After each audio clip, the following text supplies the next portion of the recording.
we talk a lot about failure in school as if, oh, yeah, this is a safe. I mean, people say this. Okay, it is clearly not a safe place for failure. Absolutely. There is no failure. Failure is a bad thing in school, and you'll be punished for it. Like that's exactly the right word.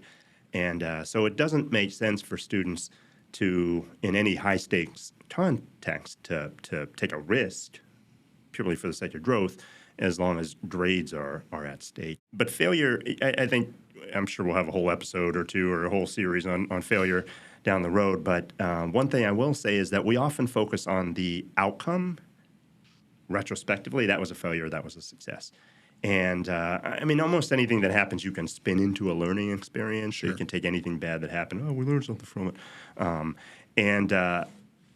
I think the focus here, to answer your question, is how do people handle it in the moment? Yeah. How do they handle the emotional and the sort of the felt experience of failure? And that is something that we can try to create a safer space for, not by insulating people from, right. Hey, that's a good job, even when it sucked, but saying, hey, you know what? That sucked. Yeah.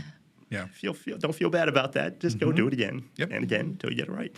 And I think that is what has been different about our programming. And so do people embrace that as an opportunity to learn, even if they don't fully understand that, and embrace some level of discomfort? And it doesn't, not physical discomfort necessarily, it could be that, but just feeling like you're not qualified, feeling like you're not succeeding, a little bit of embrace of imposter syndrome in some ways, and not kind of failure without shame in a lot of ways, and not externally imposed shame anyway.